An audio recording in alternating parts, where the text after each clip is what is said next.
अंकिता भंडारी हत्याकांड को लेकर जनता में आक्रोश, लोग उतरे सड़कों पर। आपको बता दें, अंकिता भंडारी हत्याकांड एक बार फिर उत्तराखंड की सियासत और सड़कों पर उबाल लेकर आया है। न्याय की मांग को लेकर आज उत्तराखंड एकता मंच ने नगर में जन रैली निकालते हुए तहसील परिसर स्थित ज्वाइंट मजिस्ट्रेट कार्यालय के बाहर जोरदार प्रदर्शन किया। इस दौरान गुस्सा, आक्रोश और इंसाफ की आवाज़ साफ सुनाई दी। खासकर महिलाओं के स्वर सबसे बुलंद नजर आए। आइए देखते हैं पूरी खबर विस्तार से। जब हमारे पे इस जनता को आक्रोश है तभी यहाँ पहुँचे हुए। हम न्याय चाहते हैं, सिर्फ न्याय चाहते हैं। हमें किसी की कुर्सी नहीं चाहिए, किसी की सत्ता नहीं चाहिए, किसी से कोई पैसा नहीं चाहिए, क्योंकि हमारे आत्मा सलामत है। हम अपनी कमाई से खाते हैं, अपने बच्चों को अपनी कमाई से पालते हैं, अपनी मेहनत से पालते हैं। और जो सत्ता में बैठे हुए हैं उनको भी हम नहीं बिठा रखा। कम से कम जनता का सम्मान उसमें तो करो कि उनके दरवाजों पे हम भीख मांगने जा रखे हैं। वो भीख ले रखे, तुमने हमसे वोट के नाम पे भीख ले रखी है, उसका मान करो, क्योंकि तुमने आगे भी सत्ता के लालच करना है, आगे भी दिखाना है, आगे भी वादे करने हैं कि हम ये करेंगे वो करेंगे। धिक्कार है तुम्हारे लिए। कुछ नहीं तो उस अंकिता भंडारी को न्याय दो, उस अंकिता भंडारी को न्याय दो, ओनली न्याय दो, न्याय दो, न्याय दो। क्या आश्वासन दिया आपने? उसमें हमने यही मांग रखी है कि अंकिता भंडारी को न्याय चाहिए, और जो नेता बैठे हुए हैं, जो करप्ट बैठे हुए हैं, जिनको छुपाया रखा है, उनको बाहर निकालो। फांसी की सजा होनी चाहिए। अभी तक हर किसी को पता है अंकिता भंडारी का जब मर्डर हुआ, सबको पता है, जो बैठे हुए सबको पता है कि किसने किया, क्या किया। तो इस देवभूमि में कानून इतना ढीला क्यों, इतना लूड़ा लंगड़ा क्यों, इतना प्रशासन इतना लूड़ा लंगड़ा कैसे हो गया, क्यों हो गया है? हम अपने बच्चों को बाहर, अभी तो अपने आप ही हो रहा है कि बच्चों को पढ़ाओ। आरक्षण 50-50 लड़कियों को भी, लड़कों का भी। आरक्षण का मतलब क्या है? आरक्षण बच्चों को मिल जाए, क्यों, क्या फायदा? कुछ है?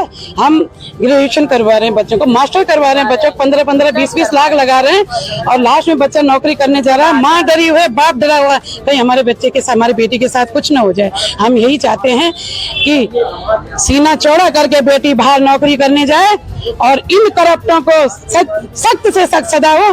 कानून के बस का नहीं है तो जनता के हवाले कर दो। कानून के बस का नहीं है, प्रशासन के बस नहीं, जनता के हवाले कर दो। हम जड़ हिला देंगे, हम मिटा देंगे सबको। ये एक हकीकत है। एक माँ की पुकार है, एक बहन की पुकार है, एक उत्तराखंडी की पुकार है, एक देशभक्त की पुकार है।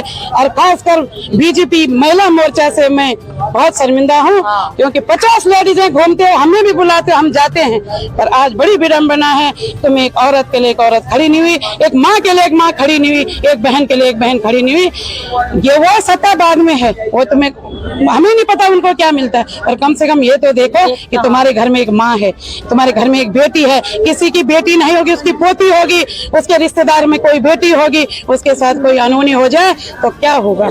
तुम्हारे साथ भी कोई खड़ा नहीं होगा। Thank you. अंकिता भंडारी कांड में एक वीआईपी का नाम पहले से ही चल रहा था, लेकिन उसे जो है मीडिया के माध्यम से सरकार ने दबा दिया, और धामी जी, जो धाकड़ धामी जी कहलाते हैं, वो धाकड़ क्या पिचकू धामी हो गए। उन्होंने उसको बचाने के लिए, क्यों, कहीं किसके दबाव में उनको बचाया जा रहा है? वो जो गट्टू सट्टू फट्टू जितने भी हैं, उनको बचाने के लिए, अंकिता भंडारी को न्याय दिलाने के लिए जो यहाँ की जनता अब जाग चुकी है। और जब तक यहाँ की जनता अंकिता के साथ में इंसाफ नहीं होगा, उन फट्टों को गट्टों को फांसी नहीं होगी, जब तक ये जनता सड़कों पर उतरी रहेगी। और जो भी सरकार, मेरा आपके चैनल के माध्यम से सबसे पहले आपको धन्यवाद दूंगा, और ये कहना है कि भाजपा के अंदर जितनी भी महिलाएं हैं वो मात्र शक्ति है। अगर वास्तव में उसे अंकिता, उन्हें में से हर घर में एक अंकिता बैठी हुई है, अगर उन्हें अपनी बेटियों की इज्जत, किसी को जिसको प्यारी है, वो भी आज भाजपा से अपना इस्तीफा देना शुरू कर दे, तभी उस बच्ची को न्याय मिलेगा, उससे पहले नहीं मिलेगा। वरना ये स्पेशल सर्विस लेने वाले, मुझे ऐसा लगता है कहीं स्पेशल सर्विस दे के स्पेशल बने हैं। जितने वहां उस पद पे पहुंचे हुए वीआईपी हैं, उन्होंने कहीं ना कहीं अपनी माँ बेटियों, धी बेटियों की स्पेशल सर्विस दी होगी, इसलिए वो स्पेशल सर्विस मांग रहे होंगे। इसलिए अब उत्तराखंड की जनता जाग चुकी है, और उत्तराखंड की जनता सड़कों पर बनी रहेगी जब तक न्याय नहीं होगा।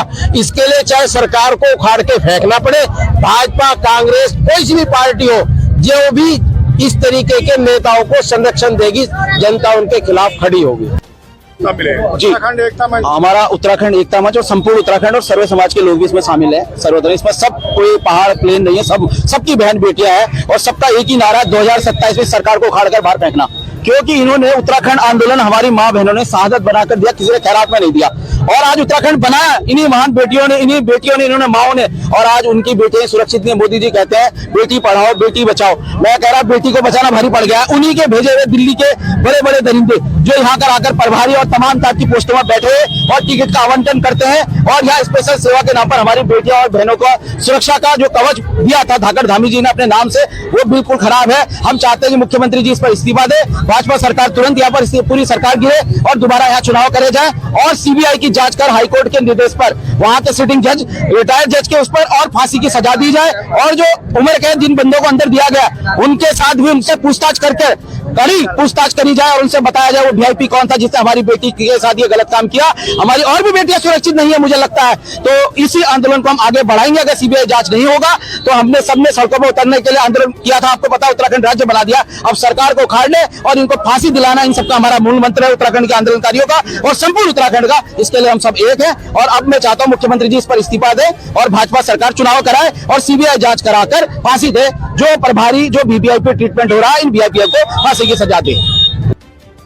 मंच वाले आए थे, उसमें आपका अंकिता भंडारी का केस है, उसमें सीबीआई से जांच और सुप्रीम कोर्ट की निगरानी में करना और साथ ही साथ सभी लोगों का नाम, कितना भी लोगों का नाम आ रहा है वो पब्लिक डोमेन में लाना। और तीसरी मांग ये था कि कुमाऊनी और गंडवाली में महिला सुरक्षा के दृष्टिगत महिला लोगों को ही ट्राइब का स्टेटस दिया जाए। ये 3 मांग थी और इनका ज्ञापन मैंने लेते हुए सीएम साहब का ऑफिस तक, कार्यालय तक हम भिजवा देंगे और यही 3 मांग थे इनका मेन।